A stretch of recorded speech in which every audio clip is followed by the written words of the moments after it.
법원 복도의 차가운 엄마가 우리를 공기가 고소했어? 피부에 와 닿았다. 창문 너머로 11월의 햇살이 들어왔지만 따뜻하지 않았다. 나는 의자에 앉아 손을 꼭 쥐었다. 손바닥에 땀이 맺혔다. 복도 저편에서 익숙한 목소리가 들렸다. 준우였다. 소장을 받았나 보다. 떨리는 목소리로 전화하고 있었다. 엄마가 우릴 고소했다고. 엄마가 우리를 믿을 수 없다고. 어떻게 이럴 수 있냐고. 나는 그 목소리를 듣지 않으려 애썼다. 하지만 들렸다. 30년 넘게 들어온 목소리였으니까. 법정문이 열렸다. 들어가라는 안내를 받았다. 일어서는 순간 다리가 후들거렸다. 옆에서 누군가 팔을 잡아주었다. 태수 씨였다. 그의 따뜻한 손이 힘을 주었다. 괜찮다는 듯 고개를 끄덕였다. 태수 씨가 조용히 속삭였다. 당신은 잘못한 게 없다고. 당신의 인생을 되찾는 것뿐이라고. 증인석에 앉았다. 준우와 민서가 피고석에 앉아 있었다.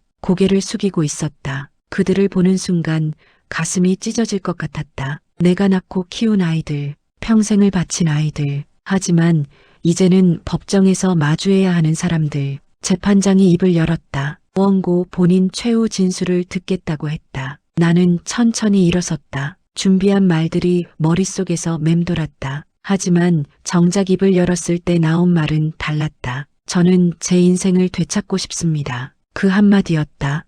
간단하지만 65년 인생의 모든 것이 담긴 한마디. 어떻게 여기까지 왔을까? 평생 자식만을 위해 살았던 한 어머니가 어떻게 법정에서 자식들과 마주 서게 되었을까? 이제 그 이야기를 시작하려 한다. 나의 이야기를. 메마른 삶에서 희망을 찾고 절망 속에서 사랑을 만나고 고통 속에서 용기를 얻은 이야기를. 새벽 4시 알람이 울리기 전에 눈이 떠졌다. 어둠 속에서 천장을 바라보다가 몸을 일으켰다. 30년째 반복되는 일상이었다. 익숙한 동작으로 옷을 갈아입고 좁은 부엌으로 향했다. 정인의 손맛이라는 간판이 달린 작은 반찬 가게. 내 인생 그 자체였다. 김치를 버무리기 시작했다. 배추를 한 장 한 장 펼치고 양념을 골고루 바르는 손놀림은 기계처럼 정확했다. 30년 동안 매일 아침 반복해온 동작이었다. 손은 거칠어져 있었고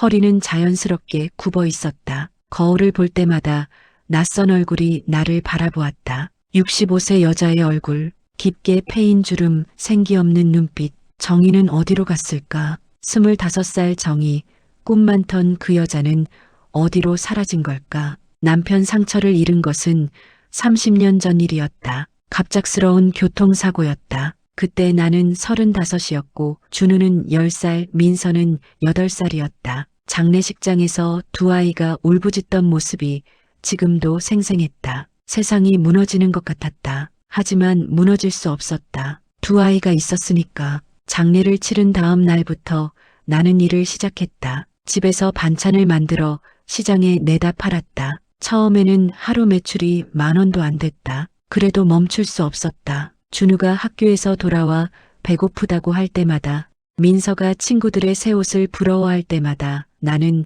더 열심히 손을 놀렸다. 통장을 들여다보는 것이 습관이 되었다. 입금보다 출금이 많은 통장. 하지만 출금 내역을 보면 뿌듯했다. 준우 학비 500만 원, 민서 유학비 1,200만 원, 준우 사업 자금 5천만 원. 내 삶은 숫자로 기록되어 있었다. 자식들에게 준 돈의 액수로. 그렇게 30년이 흘렀다. 어느 날 가게 문을 닫고 집으로 돌아오는 길이었다. 밤 11시, 거리는 조용했고 가로등 불빛만이 외로웠다. 발걸음을 옮길 때마다 무릎이 욱신거렸다. 왼쪽 무릎이 특히 심했다. 병원에 가봐야 한다고 생각하면서도 시간이 없었다. 아니, 시간을 내지 못했다. 나를 위한 시간은 언제나 마지막 순이었다. 집에 도착해서 현관문을 열었다. 텅 빈 집, 불을 켜도 여전히 텅 빈 느낌이었다. 준우는 결혼해서 나갔고 민서는 혼자 살고 있었다. 한 달에 한 번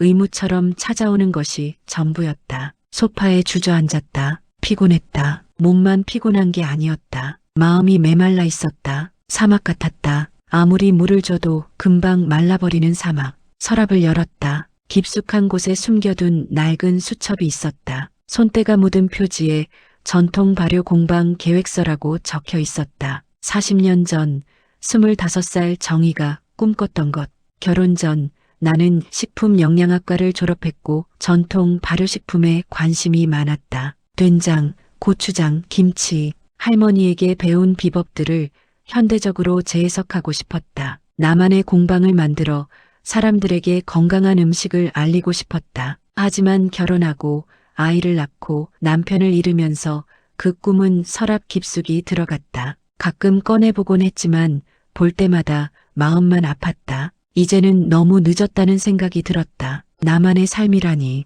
그런 건 사치였다. 수첩을 다시 서랍에 넣었다. 불을 끄고 침대에 누웠다. 천장을 바라보았다. 어둠 속에서 눈물이 흘렀다. 소리 없이 천천히 누구도 보지 않는 눈물이었다. 그러던 어느 일요일 저녁이었다. 준우와 민서가 찾아왔다. 한 달에 한 번 있는 방문이었다. 나는 일주일 전부터 준비했다. 준우가 좋아하는 갈비찜을 만들고 민서가 좋아하는 잡채를 만들었다. 손으로 직접 빚은 만두도 준비했다. 현관 초인종이 울렸다. 서둘러 문을 열었다. 준우와 민서가 무표정한 얼굴로 들어왔다. 가벼운 인사만 하고는 스마트폰을 꺼내 들었다. 식탁에 음식을 차렸다. 정성스럽게 준비한 요리들이 가득했다. 하지만 준우와 민서는 건성으로 젓가락을 움직일 뿐이었다. 스마트폰 화면만 들여다보고 있었다. 용기를 내서 말을 꺼냈다. 요즘 창업을 생각하고 있다고. 전통 발효식품 공방을 열고 싶다고.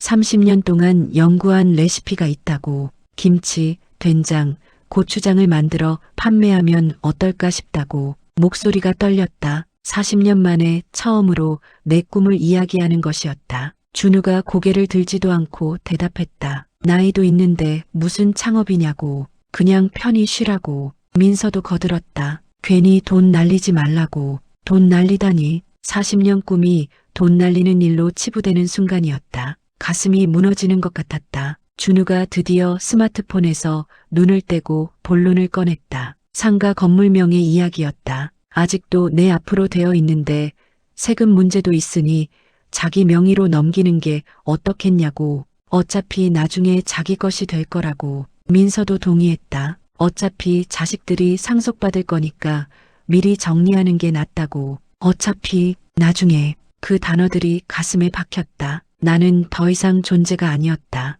그저 재산을 관리해주는 사람, 밥을 차려주는 사람, 돈을 주는 사람, 그뿐이었다. 말없이 식사를 마쳤다. 준우와 민서는 서둘러 일어났다. 바쁘다며 먼저 가야 한다고 했다. 현관문이 닫히는 소리가 유난히 크게 들렸다. 홀로 남은 식탁을 정리했다. 정성스럽게 만든 음식들은 대부분 남아 있었다. 그릇을 들고 있는 손이 떨렸다. 그릇을 싱크대에 내려놓고 주저앉았다. 그날 밤 오랜만에 울었다. 소리내어 울었다. 30년 동안 참았던 눈물이 쏟아졌다. 왜 이렇게 살아야 했을까?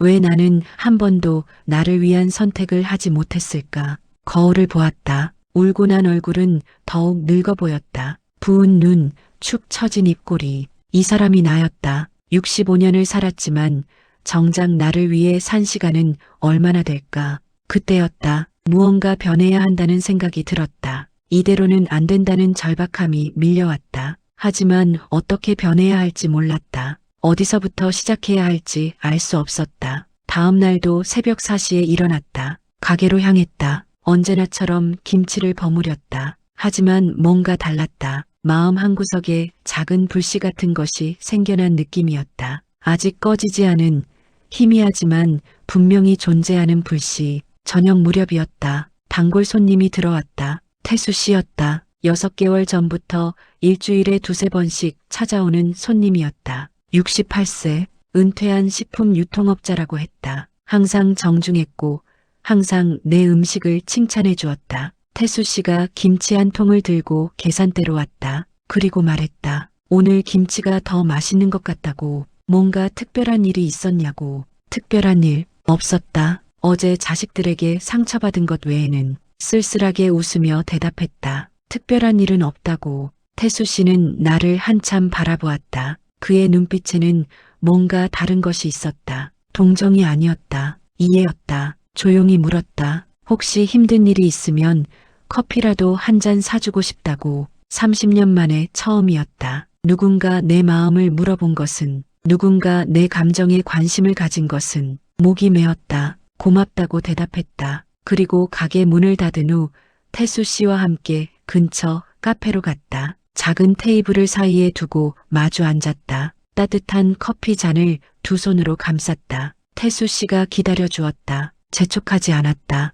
이야기가 술술 나왔다. 남편을 잃은 이야기, 자식들을 키운 이야기, 꿈을 포기한 이야기, 모든 것을 말했다. 말하는 동안 눈물이 흘렀지만 멈추지 않았다. 30년 동안 쌓여있던 이야기들이 쏟아져 나왔다. 태수 씨는 진지하게 들어주었다. 중간에 끼어들지도 조언하지도 않았다. 그저 들어주었다. 그것만으로도 충분했다. 내 이야기가 끝나자 태수 씨가 입을 열었다. 자신도 비슷했다고, 40대에 사업에 실패했다고, 보증을 섰다가 전 재산을 날렸다고, 아내가 떠났고 친구들도 등을 돌렸다고, 그때 알았다고 했다. 세상은 냉혹하다는 것. 하지만 동시에 알았다고, 진짜 소중한 게 뭔지. 태수 씨가 내 손을 덮었다. 정희 씨는 대단한 사람이라고 했다. 30년 동안 두 자녀를 훌륭하게 키웠다고, 그것만으로도 충분히 대단하다고. 눈물이 또 났다. 하지만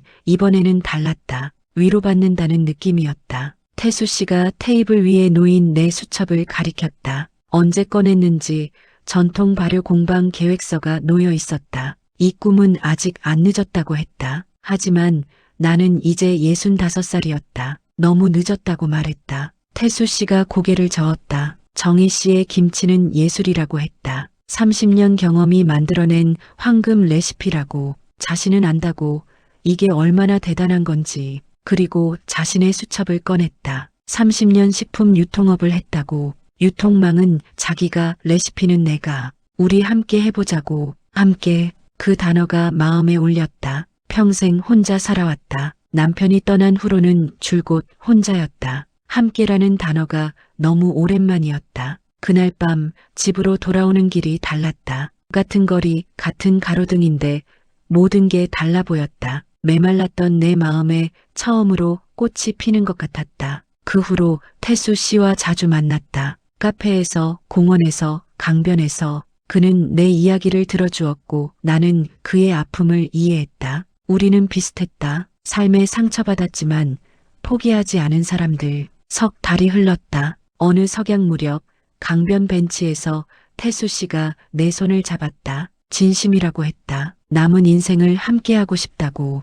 심장이 뛰었다. 65세의 나이에도 심장은 뛸 수 있었다. 나는 주저했다. 나 같은 사람을, 두 자식도 있는데. 하지만 태수 씨의 눈은 진지했다. 정희 씨의 모든 삶이 소중하다고. 과거도 현재도 미래도. 이제는 자신을 위해 살라고. 옆에 있어주겠다고. 눈물이 났다. 좋다고 대답했다. 생애 처음으로 나는 나를 위한 선택을 했다. 강변에 노을이 지고 있었다. 붉은 노을이 강물에 반사되어 반짝였다. 아름다웠다. 세상이 이렇게 아름다웠나 싶었다. 태수 씨가 내 어깨를 감쌌다. 오랜만에 느끼는 따뜻함이었다. 사람의 온기였다. 평생 다른 사람에게만 온기를 줬지 받아본 적은 없었다. 이제야 알았다. 사랑받는다는 것이 얼마나 소중한지. 집으로 돌아오는 길 나는 행복했다. 65년을 살면서 처음으로 느끼는 감정이었다. 행복. 그것이 이런 것이었구나.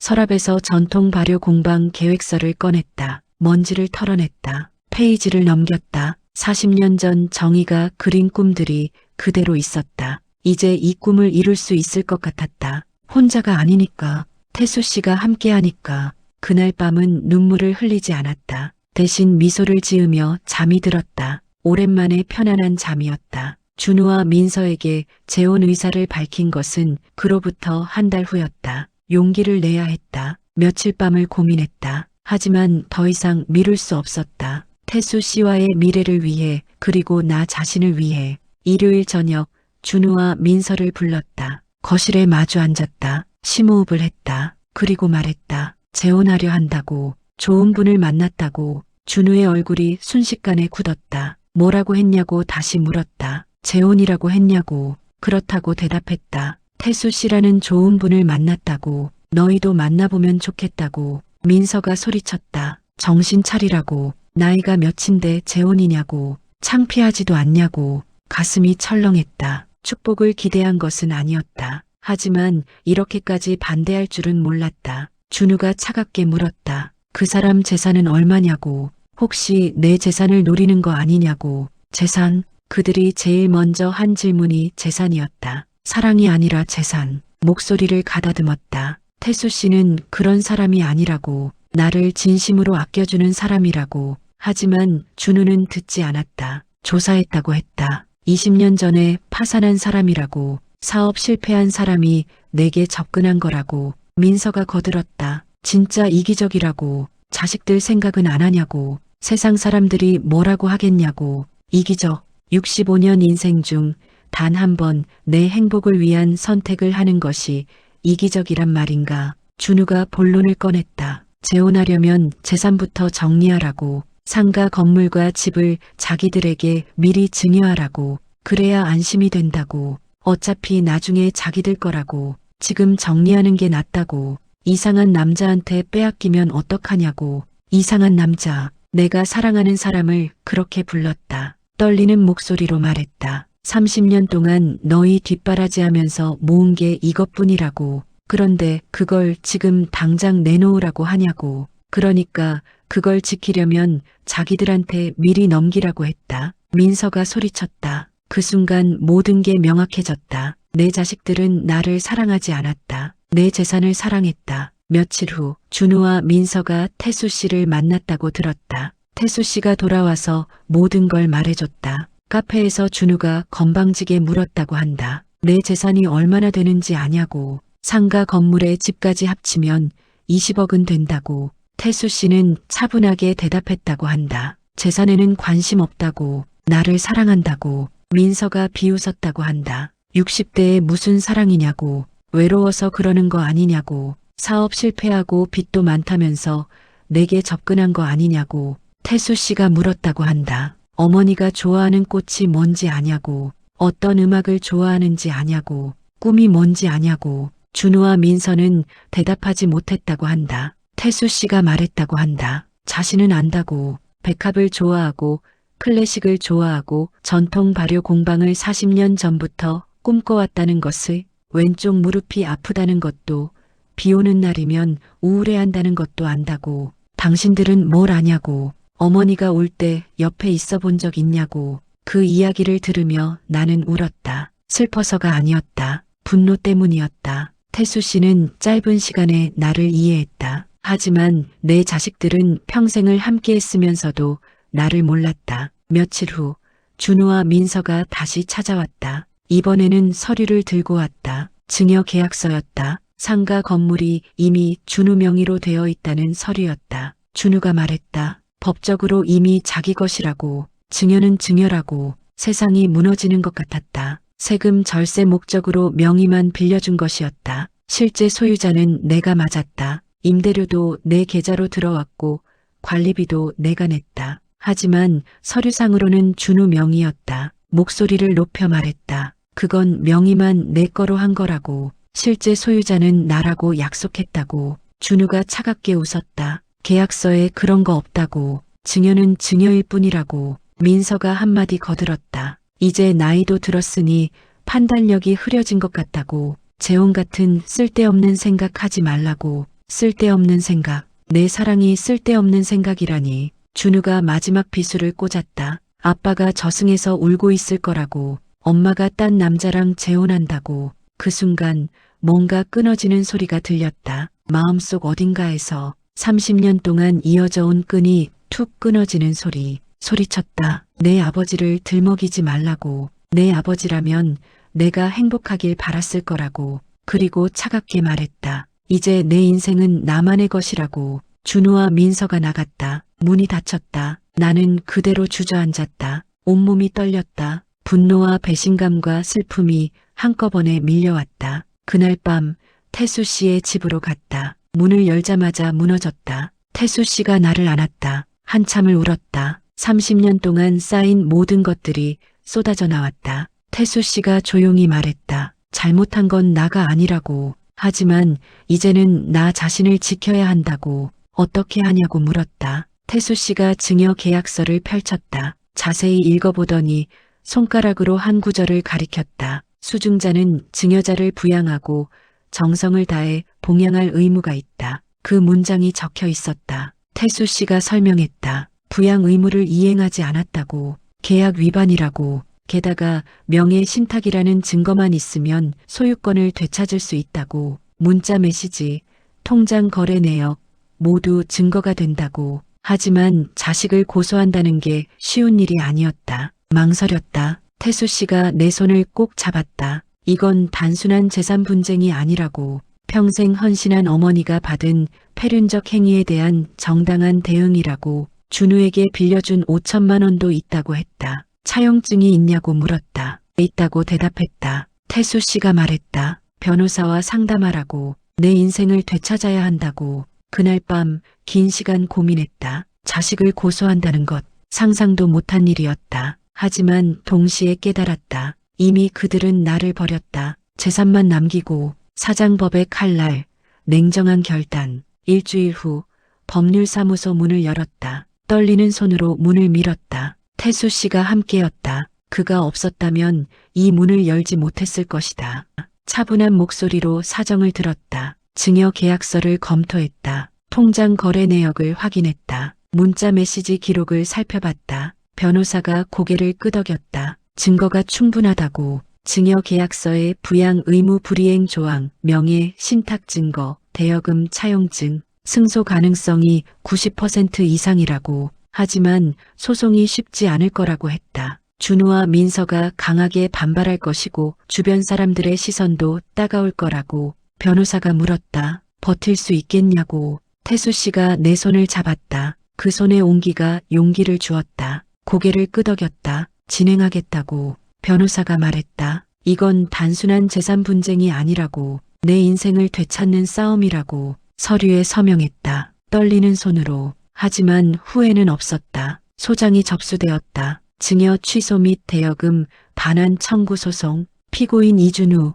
박민서. 며칠 후 준우에게서 전화가 왔다. 받지 않았다. 민서에게서도 전화가 왔다. 받지 않았다. 문자 메시지가 수십 통 왔다. 읽지 않았다. 그들이 집 앞까지 찾아왔다. 문을 열어달라고 소리쳤다. 잘못했다고 했다. 하지만 문을 열지 않았다. 창문 너머로 그들의 모습이 보였다. 당황한 얼굴이었다. 하지만 마음이 움직이지 않았다. 이미 돌아올 수 없는 강을 건넜다. 법정 날짜가 잡혔다. 11월의 어느 목요일 오전 10시. 그날까지 나는 담담하게 일상을 보냈다. 가게를 운영하고 김치를 담그고 태수 씨와 미래를 계획했다. 법정에 가는 날 아침 검은색 정장을 입었다. 거울을 보았다. 늙은 얼굴이었지만 눈빛만은 단단했다. 이제는 무너지지 않을 것 같았다. 법원에 도착했다. 복도에서 준우와 민서를 마주쳤다. 그들은 초췌해 보였다. 준우가 다가오려 했지만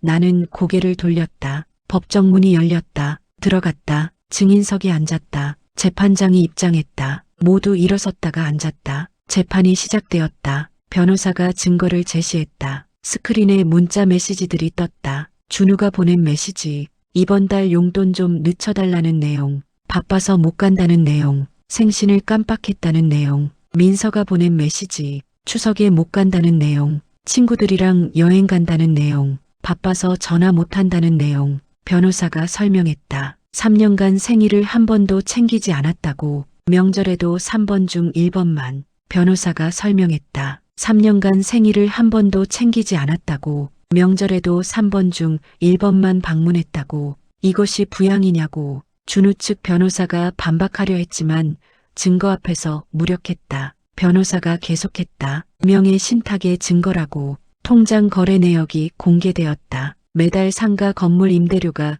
내 계좌로 입금되었다. 관리비도 내가 부담했다. 명의만 준우에게 있었을 뿐 실질적 소유자는 나였다. 재판장이 준우에게 물었다. 반박하겠냐고. 준우는 고개를 숙였다. 말이 없었다. 재판장이 나에게 물었다. 최후 진술을 하겠냐고. 일어섰다. 떨렸다. 하지만 말해야 했다. 목소리를 가다듬었다. 평생 자식들을 위해 살았다고 말했다. 내 꿈도 내 사랑도 다 포기했다고. 하지만 이제 알았다고. 내 인생은 내 것이라고. 준우가 고개를 들었다. 눈이 붉었다. 하지만 나는 흔들리지 않았다. 진정한 효는 재산이 아니라 마음이라고 말했다. 그리고 남은 인생을 진정으로 사랑하는 사람과 내 꿈을 위해 살고 싶다고. 눈물이 흘렀다. 하지만 목소리는 단단했다. 앉았다. 방청석이 조용했다. 태수 씨가 눈물을 닦고 있었다. 재판장이 잠시 서류를 검토했다. 그리고 판결을 선고했다. 증여계약은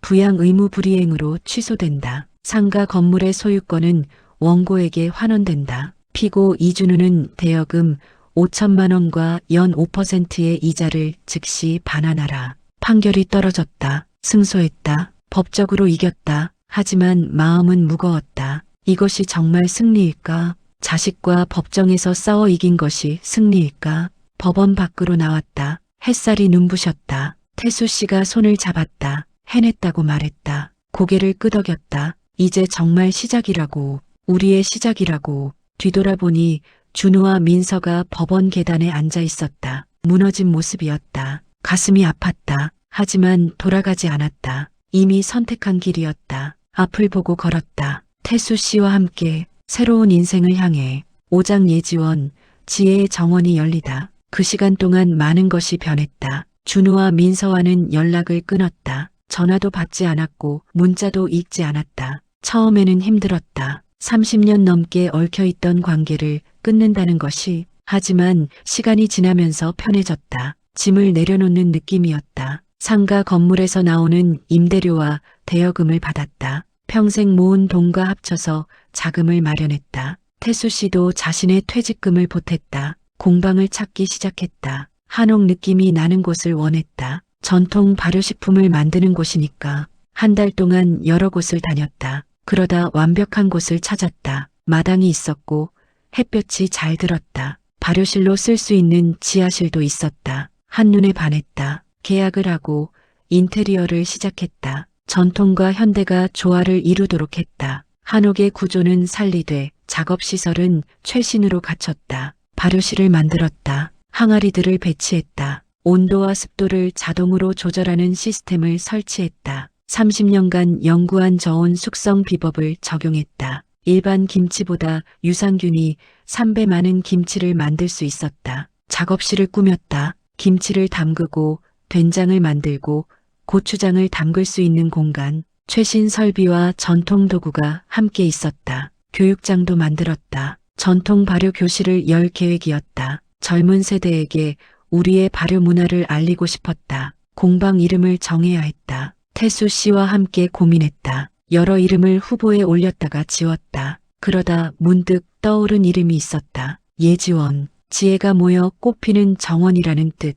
황혼의 꽃이 피어나는 정원. 완벽했다. 간판을 달았다. 예지원이라는 세 글자가 햇빛에 반짝였다. 가슴이 벅찼다. 40년을 꿈꿔왔던 곳. 드디어 현실이 되었다. 오픈 날짜를 잡았다. 준비는 완벽했다. 김치, 된장, 고추장, 장아찌, 모든 제품이 준비되었다. 온라인 쇼핑몰도 만들었다. 태수 씨가 도와줬다. 30년 유통업 경험이 빛을 발했다. SNS 계정도 만들었다. 스토리를 담았다. 65세 여성의 40년 꿈, 황혼의 창업. 사람들이 관심을 가졌다. 팔로워가 늘어났다. 오픈 전날 밤 잠이 오지 않았다. 설렘과 두려움이 섞여 있었다. 정말 잘할 수 있을까? 사람들이 좋아할까? 실패하면 어떡하지? 태수 씨가 손을 잡았다. 괜찮을 거라고 했다. 30년 경험이 있다고. 당신의 김치는 예술이라고. 사람들이 알아볼 거라고. 그 말이 힘이 되었다. 오픈 당일 아침 일찍 일어나 준비했다. 한복을 입었다. 예지원의 주인으로서 첫날을 맞이하고 싶었다. 문을 열었다. 예상보다 많은 사람들이 와 있었다. SNS를 보고 왔다는 사람들, 65세 창업 이야기에 감동받았다는 사람들, 전통 발효식품에 관심 있다는 사람들, 한 명 한 명 맞이했다. 제품을 설명했다. 30년 경험담을 나눴다. 사람들이 진심으로 듣고 진심으로 구매했다. 한 젊은 여성이 김치를 사면서 말했다. 어머니께 드리려고 한다고. 평생 가족을 위해 사신 어머니께 맛있는 것을 드리고 싶다고. 그 말에 눈시울이 뜨거워졌다. 한 중년 남성이 된장을 사면서 말했다. 스토리가 감동적이라고, 자기도 엄마한테 잘해야겠다고 고개를 끄덕였다. 그러라고 말했다. 하루가 눈 깜짝할 새 지나갔다. 문을 닫을 시간이 되었다. 매출을 확인했다. 첫날 300만 원.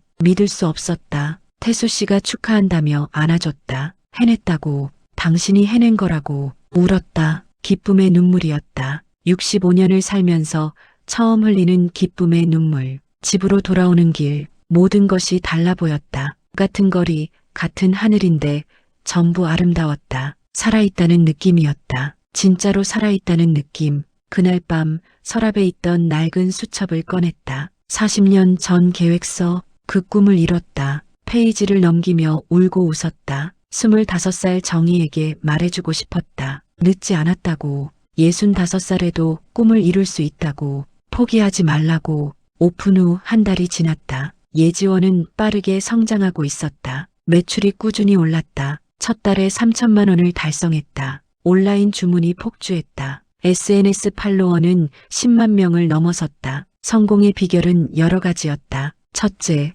차별화된 레시피. 30년간 개발한 저온 숙성 비법. 일반 김치보다 유산균이 3배 많았다. 맛도 깊었고 건강에도 좋았다. 검증된 기술이었다. 둘째, 태수 씨의 유통 노하우. 30년 식품 유통업 경험이 빛을 발했다. 백화점 입점을 성사시켰다. 대형 마트와도 계약했다. 유통망이 탄탄했다. 셋째, 스토리텔링. 65세 창업자의 40년 꿈. 황혼 로맨스. 사람들은 제품만 사는 게 아니었다. 이야기를 샀다. 희망을 샀다. 나이와 상관없이 꿈을 이룰 수 있다는 메시지를 샀다. 넷째, 교육사업. 전통 발효 교실을 열었다. 매주 토요일마다 20명씩 수강했다. 젊은 세대가 많이 왔다. 그들은 전통 발효에 목말라 있었다. 할머니의 손맛을 그리워했다. 나는 그것을 알려줬다. 정성과 시간이 만드는 맛을, 서두르지 않는 여유를. 다섯째, 소셜 임팩트. 단순히 돈을 버는 것이 목표가 아니었다. 전통 문화를 지키고 젊은 세대에게 전수하는 것. 그것이 진짜 목표였다. 사람들은 그 진정성을 알아봤다. TV 프로그램에서 인터뷰 요청이 왔다. 황혼 창업 특집이었다. 촬영팀이 예지원에 왔다. PD가 물었다. 65세에 창업한 특별한 이유가 뭐냐고. 대답했다. 평생 다른 사람들을 위해 살았다고. 이제는 내 꿈을 위해 살고 싶었다고. 늦었다고 생각했지만 시작해보니 전혀 늦지 않았다고. 촬영 스태프들이 울컥하는 게 보였다. 진솔한 이야기는 사람을 움직였다. 방송이 나갔다. 반응이 폭발적이었다. SNS에서 예지원이 트렌딩에 올랐다. 60대 창업, 황혼 로맨스 해시태그가 넘쳐났다. 주문이 쏟아졌다. 한 달 만에 직원을 고용해야 했다. 처음에는 태수 씨와 둘이서 했지만 이제는 무리였다. 젊은 친구들을 뽑았다. 일에 대한 열정이 있는 사람들, 전통 문화에 관심 있는 사람들. 백화점 입점 제의가 쏟아졌다.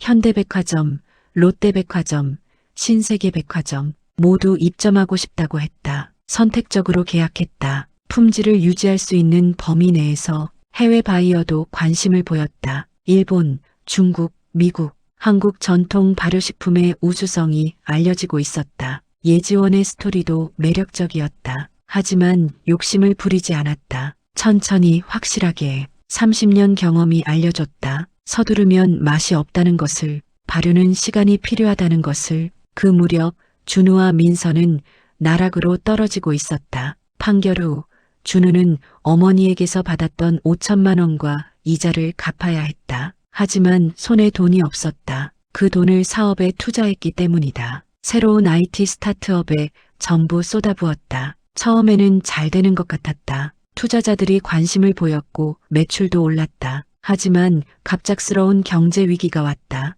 투자금이 회수되었고 거래처들이 하나둘 떠났다. 준우는 필사적으로 사업을 살리려 했다. 은행에서 대출을 받았다. 지인들에게 돈을 빌렸다. 하지만 상황은 나아지지 않았다. 오히려 더 악화되었다. 결국 사업은 파산했다. 법원에서 파산 선고를 받았다. 신용불량자가 되었다. 모든 것을 잃었다. 집도 날아갔다. 대출을 갚지 못해 경매에 넘어갔다. 아내와의 관계도 틀어졌다. 아내는 이혼을 요구했다. 준우가 어머니에게서 받은 돈을 허투루 쓴 것을 원망했다. 준우는 혼자가 되었다. 작은 원룸에서 지냈다. 아침에 눈을 뜰 때마다 막막했다. 이게 현실인지 악몽인지 구분이 안 됐다. 민서도 비슷했다. 직장에서 실수가 잦아졌다. 어머니와의 관계 때문에 스트레스를 받았고 일에 집중할 수 없었다. 결국 큰 실수를 저질렀다. 중요한 프로젝트를 망쳤다. 회사는 민서를 해고했다. 새 직장을 구하려 했지만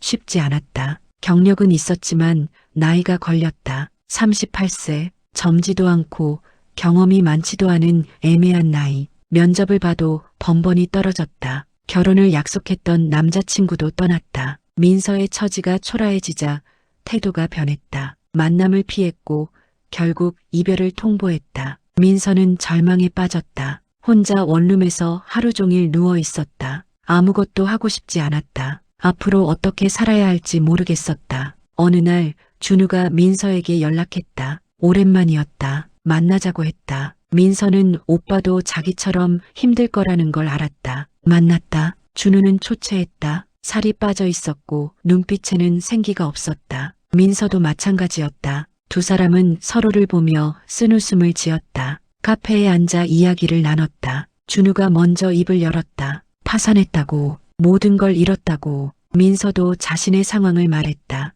해고당했다고, 남자친구도 떠났다고. 한참을 침묵했다. 그러다 준우가 말했다. 엄마 생각이 난다고. 엄마가 해주던 밥이 그립다고. 민서도 고개를 끄덕였다. 엄마가 만들어준 김치가 생각난다고. 따뜻한 된장찌개가 먹고 싶다고. 단순히 음식만 그리운 게 아니었다. 힘들 때 위로해줄 사람이 없다는 게 외로웠다. 기댈 어깨가 없다는 게 고통스러웠다. 모든 걸 잃고 나서야 깨달았다. 자신들의 안락한 삶이 오롯이 어머니의 그늘 아래 존재했다는 것을, 어머니의 희생과 헌신 위에서 편하게 살았다는 것을. 준우가 물었다. 엄마는 어떻게 지내실까? 민서가 대답했다. 모른다고. 연락을 끊은 지 6개월이 넘었다고. 두 사람은 후회했다. 왜 그렇게 했을까? 왜 재산만 생각했을까? 왜 엄마의 행복을 생각하지 못했을까? 그날 밤 준우는 혼자 방에서 울었다. 40년을 살면서 처음 흐리는 진짜 눈물이었다. 민서도 울었다. 엄마가 보고 싶었다. 엄마의 목소리가 듣고 싶었다. 하지만 전화할 용기가 나지 않았다. 얼굴을 볼 면목이 없었다. 자신들이 얼마나 잘못했는지 알기 때문에. 또 며칠이 지났다. 준우는 구직 활동을 했지만 번번이 실패했다. 신용불량자라는 꼬리표가 발목을 잡았다. 민서도 마찬가지였다. 돈은 점점 떨어졌고 밥을 굶는 날도 생겼다. 어느 날 저녁 TV를 켰다. 뉴스가 나오고 있었다. 그런데 익숙한 얼굴이 보였다. 어머니였다. 황혼 창업 특집이었다. 예지원을 소개하는 내용이었다. 어머니가 환하게 웃으며 김치를 담그고 있었다. 옆에는 태수 씨가 있었다. 둘 다 행복해 보였다. 리포터가 물었다. 65세에 창업한 소감이 어떠냐고. 어머니가 대답했다. 평생 남을 위해 살았다고. 이제는 자신의 꿈을 이루고 있다고. 너무 행복하다고. 준우는 숨이 막혔다. 엄마는 성공했다. 꿈을 이뤘다. 자신들 없이도 행복하게 살고 있었다. 민서도 같은 방송을 보고 있었다. 눈물이 흘렀다. 자신들은 바닥에 떨어졌는데 엄마는 날아오르고 있었다. 그날 밤 준우가 민서에게 연락했다. 봤냐고. 엄마 방송. 민서가 대답했다. 봤다고. 울면서 준우가 말했다. 엄마한테 가야 할 것 같다고. 용서를 구해야 할 것 같다고. 민서도 동의했다. 가야 한다고. 무릎 꿇고 빌어야 한다고. 하지만 두려웠다. 받아줄까? 용서해줄까? 너무 늦은 건 아닐까? 며칠을 고민했다. 그러다 결심했다. 가기로. 엄마를 만나러. 어느 토요일 저녁이었다. 예지원의 문을 닫고 정리하고 있었다. 태수 씨가 설거지를 하고 있었다. 평화로운 저녁이었다. 현관 초인종이 울렸다. 이상했다. 영업시간이 끝났는데 문을 열었다. 준우와 민서가 서 있었다. 초췌한 모습이었다. 살이 빠져 있었고 옷은 구겨져 있었다. 6개월 전과는 완전히 다른 모습이었다. 심장이 뛰었다. 당황스러웠다. 어떻게 반응해야 할지 몰랐다. 준우가 고개를 숙였다. 차마 나를 쳐다보지 못하는 것 같았다. 떨리는 목소리로 말했다. 엄마, 저희가 잘못했다고. 어떤 벌이라도 달게 받겠다고. 민서도 울먹이며 말했다. 용서해달라고. 뭐든지 시키는 대로 하겠다고. 말이 나오지 않았다. 하지만 자식들의 초췌한 모습을 보니 가슴이 찢어질 것 같았다. 태수 씨가 다가왔다. 내 어깨에 손을 얹었다. 조용히 말했다. 한 번만 기회를 줘보라고. 이제는 알 것 같다고. 진정 중요한 게 뭔지. 나는 차가운 눈으로 준우와 민서를 바라보았다. 정말 깨달은 걸까? 아니면 또 재산 때문일까? 의심이 들었다. 준우가 말했다. 방송 봤다고. 엄마가 성공한 거 봤다고. 그게 부러워서 온 게 아니라고. 진심으로 잘못을 뉘우치고 있다고. 민서도 덧붙였다. 모든 걸 잃고 나서 깨달았다고. 엄마가 얼마나 소중한지, 엄마의 사랑이 얼마나 큰지. 침묵이 흘렀다. 긴 침묵이었다. 결정을 내렸다. 기회를 주기로. 하지만 쉽게 용서하지 않기로. 진심을 확인해야 했다. 입을 열었다. 기회를 주겠다고. 하지만 조건이 있다고. 예지원에서 일하라고. 가장 힘들고 굳은 일부터 시작하라고. 준우와 민서가 고개를 끄덕였다. 무엇이든 하겠다고. 다음 날부터 그들은 예지원에 출근했다. 새벽 5시 김치를 나르는 일부터 시작했다. 무거운 항아리를 들고 계단을 오르내렸다. 땀이 흘렀지만 불평하지 않았다. 고추장 항아리를 닦는 일도 했다. 무릎을 꿇고 오랜 시간 문질렀다. 손이 트고 아팠지만 멈추지 않았다. 고객 응대도 맡았다. 불만을 직접 들어야 했다. 때로는 화난 고객을 마주했다. 하지만 정중하게 대응했다. 일주일이 지났다. 준우와 민서는 매일 출근했다. 한 번도 빠지지 않았다. 지각도 하지 않았다. 얼굴에는 땀방울과 흙먼지가 뒤덮였지만 표정은 밝았다. 나는 지켜봤다. 정말 변한 걸까? 아니면 연기일까? 시간이 필요했다. 한 달이 지났다. 그들은 여전히 열심히 일했다. 불평 한마디 없었다. 오히려 더 배우려 했다. 발효 비법을 물어봤고 전통 방식을 익혔다. 어느 날 저녁 준우가 다가왔다. 조심스럽게 말했다. 온라인 마케팅을 도와주고 싶다고. 자신의 IT 경험을 살리고 싶다고 생각해봤다. 그리고 기회를 줬다. 준우는 예지원의 SNS를 맡았다. 콘텐츠를 만들고 광고를 집행했다. 효과가 좋았다. 팔로워가 더 늘었고 주문도 증가했다. 민서도 말했다. 고객 관리를 맡고 싶다고. 신제품 개발에도 참여하고 싶다고. 역시 기회를 줬다. 민서는 고객들의 피드백을 정리하고 새로운 제품 아이디어를 냈다. 2달이 지났다. 나는 그들의 진심을 확인했다. 정말로 변했다. 더 이상 재산을 탐하지 않았다. 예지원의 성공을 진심으로 기뻐했다. 어느 날 준우와 민서를 불렀다. 사무실에 앉혔다. 진지하게 말했다. 너희가 변한 것 같다고. 진심을 느낀다고. 하지만 아직 완전히 용서한 건 아니라고. 시간이 더 필요하다고. 준우가 고개를 숙였다. 이해한다고. 기다리겠다고. 평생이라도 기다리겠다고. 민서도 눈물을 흘렸다. 엄마가 행복하면 된다고. 그것만으로 충분하다고. 그 말이 진심으로 들렸다. 가슴이 따뜻해졌다. 3달이 더 지났다. 예지원은 빠르게 성장하고 있었다. 준우와 민서의 헌신 덕분이기도 했다. 준우는 온라인 마케팅 전문가가 되었다. SNS 팔로워는 50만 명을 넘어섰다. 매출의 절반이 온라인에서 나왔다. 민서는 고객 관리와 신제품 개발을 맡았다. 젊은 세대를 위한 간편 발효식품 라인을 만들었다. 반응이 좋았다. 그들은 더 이상 단순한 직원이 아니었다. 내 꿈을 함께 이루어가는 동반자였다. 어느 날 저녁 준우와 민서가 나를 찾아왔다. 진지한 표정이었다. 무슨 일인가 싶었다. 준우가 입을 열었다. 엄마와 태수 아저씨의 재혼을 진심으로 축하한다고. 늦었지만 이제라도 축복하고 싶다고. 민서도 말했다. 태수 아저씨를 아버지로 받아들이고 싶다고. 가족이 되고 싶다고. 눈물이 났다. 기다렸던 말이었다. 1년 넘게 기다렸던. 태수 씨를 불렀다. 함께 앉았다. 준우와 민서가 태수 씨에게 고개를 숙였다. 그동안 신뢰했다고. 이제부터 아버지로 모시고 싶다고.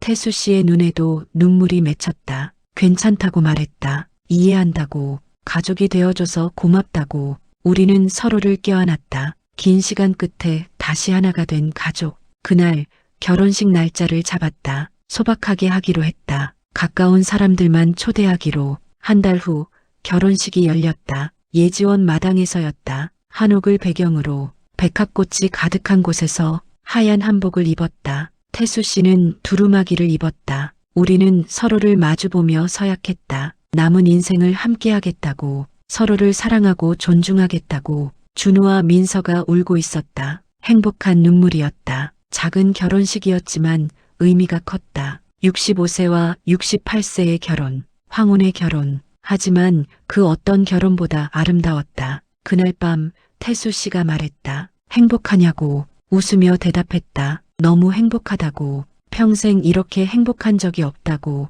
태수 씨도 미소 지었다. 나도 그렇다고. 당신을 만나 인생이 완성되었다고. 우리는 손을 잡고 달을 바라보았다. 밝은 달이었다. 우리의 미래처럼. 십장 황혼의 창가, 만개한 지혜의 정원. 3년이 흘렀다. 예지원은 대한민국을 대표하는 전통 발효식품 브랜드가 되었다. 매출은 연 50억 원을 넘어섰다. 직원은 30명으로 늘어났다. 하지만 단순히 돈을 버는 회사가 아니었다. 사회적 기업으로 전환했다. 젊은이들과 소외계층에게 일자리를 제공했다. 전통 발효 문화를 계승하는 것을 사명으로 삼았다. 전통 발효 아카데미를 열었다. 매년 100명의 수강생을 배출했다. 그들은 전국으로 퍼져나가 자신만의 발효식품 사업을 시작했다. 예지원이 씨앗이 되어 전국에 꽃을 피웠다. 준우는 예지원의 마케팅 이사가 되었다. 책임감 있는 성인으로 거듭났다. 새로운 여자친구도 만났다.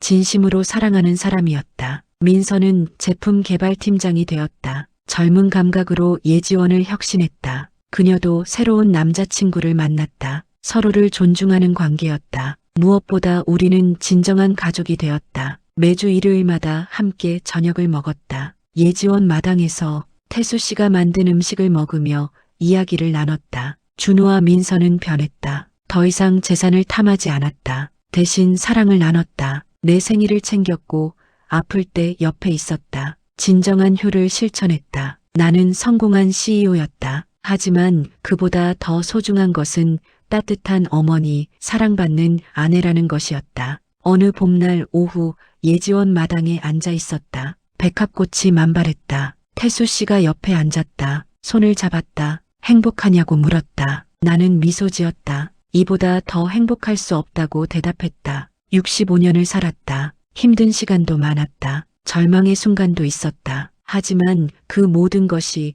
이 순간을 위한 것이었다. 발효처럼 시간이 필요했다. 인내가 필요했다. 그 끝에 가장 깊은 맛이 났다. 태수 씨가 말했다. 당신은 대단한 사람이라고. 나는 고개를 저었다. 대단한 게 아니라고. 그저 포기하지 않았을 뿐이라고. 마당에 준우와 민서가 왔다. 손에 케이크를 들고 있었다. 오늘이 내 생일이었다. 깜빡하고 있었다. 초를 켰다. 68개의 초. 함께 노래를 불렀다. 행복한 생일 되세요.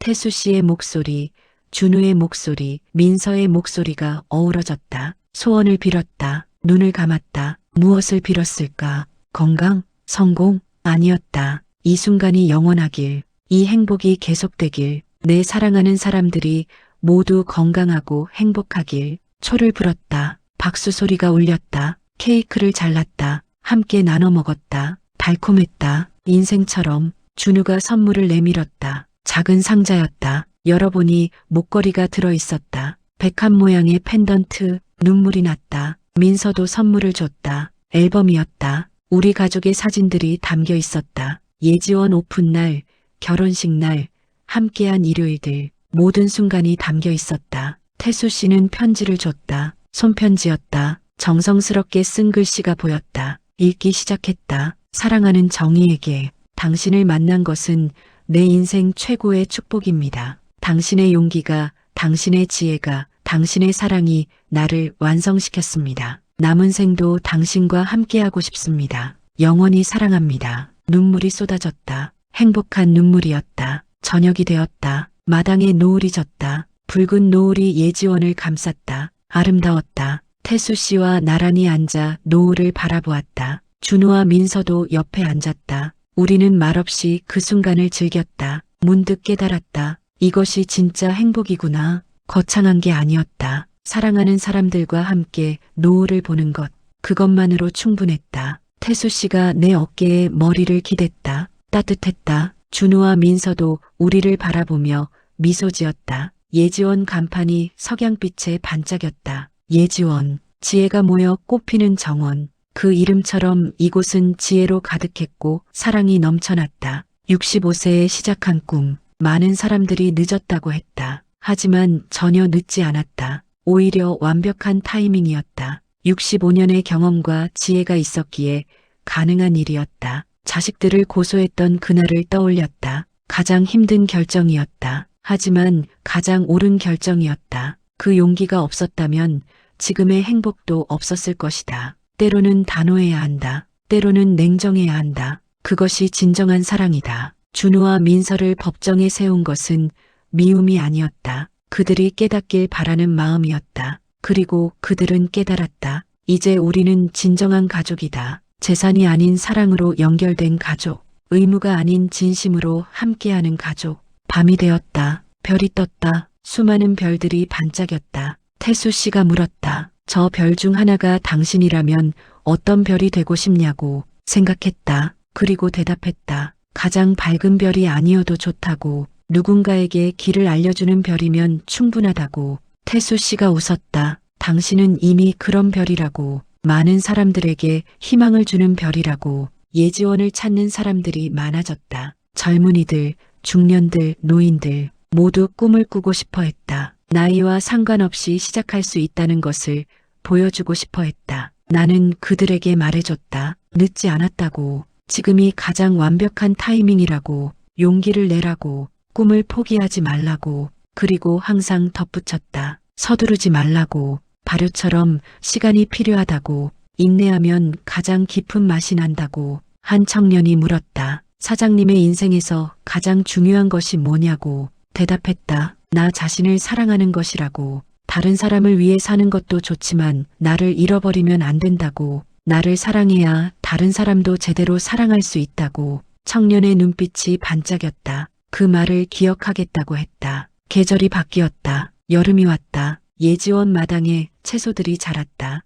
우리는 함께 텃밭을 가꿨다. 태수 씨가 물을 주고 준우가 잡초를 뽑고 민서가 수확했다. 나는 그 모습을 바라보며 미소 지었다. 가을이 왔다. 김장철이었다. 예지원이 가장 바쁜 시기였다. 하지만 행복했다. 온 가족이 함께 김치를 담갔다. 웃고 떠들며 일했다. 겨울이 왔다. 첫눈이 내렸다. 예지원 마당이 하얗게 변했다. 태수 씨와 눈사람을 만들었다. 68세와 71세의 노부부가 눈사람을 만드는 모습, 우스꽝스러웠지만 행복했다. 그리고 다시 봄이 왔다. 백합꽃이 또 피었다. 생명의 순환, 계절의 반복. 그 속에서 우리는 나이 들어갔다. 하지만 두렵지 않았다. 함께였으니까.